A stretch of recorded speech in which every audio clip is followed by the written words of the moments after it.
খাওয়া দাওয়ার ব্যবস্থা করার পরে আমাদের খাওয়া দাওয়া এমন সময় মোটামুটি 20-30টা বাইক পরামর্শ থেকে আসে আমাদের বাইকটা পঞ্চায়েতের বাড়ি ছিল, পঞ্চায়েতের বাড়িতে দাঁড়ার পরে আমাদের এখানে খাওয়া দাওয়া চলছে। আমরা 4-5 জন গেটের মধ্যে দাঁড়াই দেখি কী। তারপরে যখন আসতে ওইদিকে নিচে ফায়ার করলো, ফায়ার করার সাথে সাথে আমি গেটটা বন্ধ করে দিই।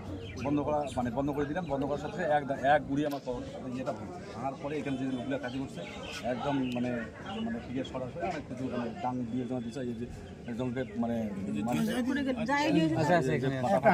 একটা হাত ভাঙছে। আমরা এখান থেকে এদিকে একটা গেট ছিল, এদিকে এইখানে ভাত রান্না করছে। যে ভাত এমন ইয়ে দিয়ে দুটো দিয়ে ভাতটা সব একটু সরলে আমাদের ছবিটা ভালো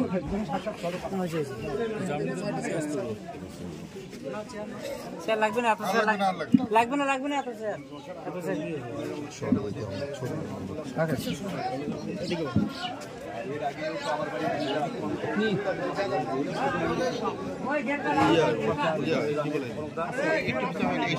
ও জামিদের বউ কই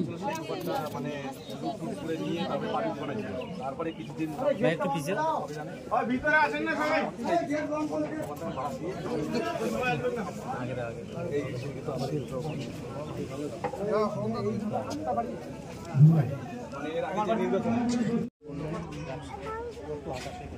বন্দুক কেন করে যাচ্ছে তো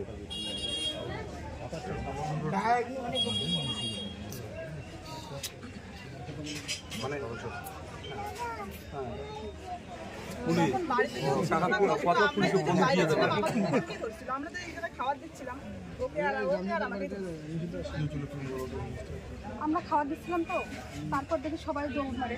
তারপর সবাই কেউ নাই, বাড়ির মধ্যে কেউ নাই। আমরা দুজনে এখানে দাঁড়িয়েছিলাম বাচ্চাগুলো। তারপর আমাদের দিকে বলি, তারপর আমরা তো ভয়তে ওখানে যাই, পালানোর কোনো জায়গাও নেই। তারপরে আমার ভাইয়ের বউ ধরে নেন মোটামুটি দুইটা প্রথম যে টিএনসি আছে বেড়ার মধ্যে মারছে তো পড়ে গেছে তো। তারপরে আমার ওই ভাইয়ের বউটা আসছে, ও এই মতো শুনতে বন্দুক দেখা দিচ্ছে। তখন ভাইয়ের বউটা আসছে, ও টিএনসির পঞ্চায়েত ছিল, এর আগে প্রথম যে টিএনসি আসছে তখন। তা ও এসে বলছে গুলি করে তো মনে করো সামনে দাঁড়াচ্ছে, নাহলে তো অনেক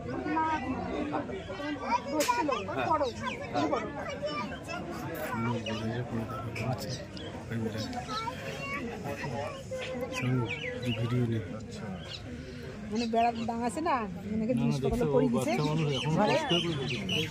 সব মনে আছে।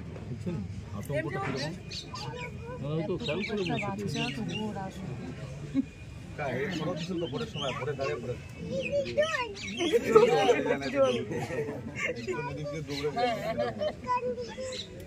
পিসি টানছে, তুই নাই টানলি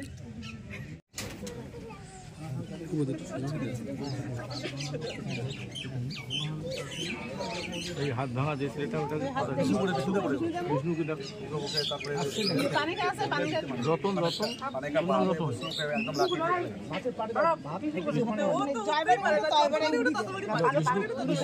বিষ্ণুকে ডাকো, বিষ্ণু ছেলেটা হাত ভাঙা ছেলেটাকে ডাকো। তারপরে কয়জন ঘরের মধ্যে দিয়ে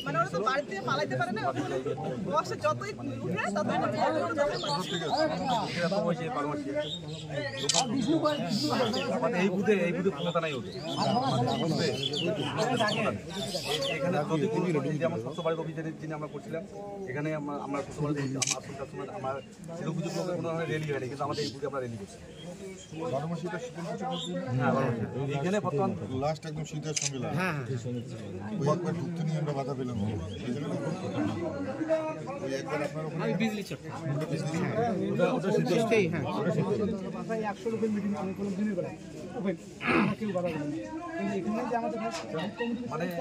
আমাদের এই বুথটা লালবাজার অঞ্চলে 3-4টা বুথ একটা স্ট্রং, তো তার মধ্যে আমাদের এই বুথটা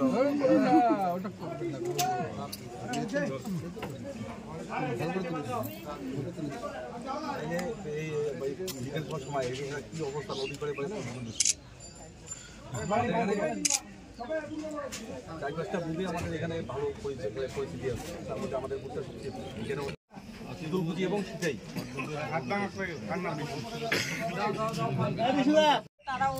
ওরা আবার আমাদের বলতেছে কি মানে আমাদের যে ছেলেগুলো ছিল তো ওই ছেলেগুলো বলছে যে তোমরা থাকো আমরা ওইখান থেকে আসি। তারপরে আমরা যখন এখানে এসে ফ্ল্যাগ তুলে চলে গেলাম, এখানে পাটিয়ে লাগছে আবার ইয়েতে লাগাইছি করিয়ে দাও। যখন বাড়িতে গেলাম, বাড়ি যাওয়ার আগ মুহূর্তে এই যে কাকমা তোমাদের বলে অপারেশন করবে, এরা এইভাবে বলে পাশের বাড়িতে ঢুকে আছে। তা আমি বললাম যে এত বড় সাহস অপারেশন করবে, আমরা ফ্ল্যাগ তুলবই, কারোর যদি বাধা করার ইচ্ছা আছে আমার জন্য সামনে আসে। আমি এই কথা বলে সবাইকে সামনে নিয়ে তারপরে ফ্ল্যাগ উঠাইছি। ওঠার পরে ছেলেদের বলছি তোরা সবাই চলে যা, আমি একাই থাকবো। পরে আমি যখন এরা সবাই গেছে, আমি যখন একাই থাকি তখন কই কি তোদের ফোন করলো ওদের ইয়েতে, বললো কি অপারেশন করবো। আমরা তোমরা অপারেশন করবেন, আমরা চুরি করে বসে থাকবো, যদি লড়ার ইচ্ছা আছে লড়েন। আমি রাস্তার মাঝখানেই দাঁড়িয়ে আছি। পরে আমি ওইখানে ছিলাম, পরে তারপরে কি আমার বড় মেয়ে আছে না, একটু টার্গেট করাতে আমাকে ঠিক আছে, আমার মেয়ে তো হোস্টেলে রাখছি, ভোটের আগ থেকে কিন্তু আমি মেয়েকে হোস্টেলে রাখছি, কেননা আমার উপরে কি হয় হোক আমি মেয়েদের কিন্তু অত্যাচার হতে দিব না। ঠিক আছে শেফালি এই শেফালি দিকে কিন্তু মাথা ফাটা দিয়েছিল, আমাকে শুধু দুইবার বুঝে গেছিল। আক্রমণ হইলাম। ঠিক আছে দিদি, লালবাজারে শুধু গদির বাজারে সভ্যতি ইয়েতে আমাকে লাগাইছে, এমন ভাবে লাগাইছে মাথা কিন্তু ইয়ে হচ্ছে পড়ে যায়। তারপরে আমি তো নিজে বাঁচতে পারি, আমাদের এমন শক্তি আছে আমি দৌড়ে চলে যেতে পারি, কিন্তু যে 10 জন আছে বয়স্ক লোক তাদের আমি কি করব, তাদের কি মার খাওয়াবো? তা ওই জন্য সামনে দাঁড়াইছি। আর একটা আমার দিদি আছে, ওকে বলছি যে মালতী দিদি কই দেখো তো, ওকে বলছি যে আমরা দুইজন থাকতে কারো গায়ে হাত তুলতে দিব না। হ্যাঁ আমাকে যে মার দিছে এই চোখ ফাড়ে আমাদের ওখানে কেস করছি এটাতে কেস করছি পুলিশ আসেনি কেস আমাদের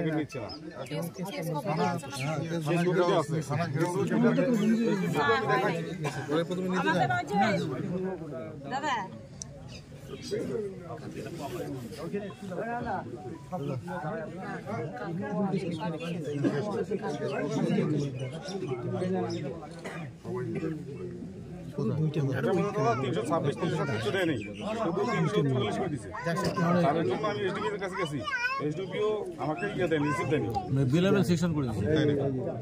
সোমবার আমি এসপি অফিসে যাবো, কোনো কাজ হয় না না ছাড়া গেরা হবে। ঠিক আছে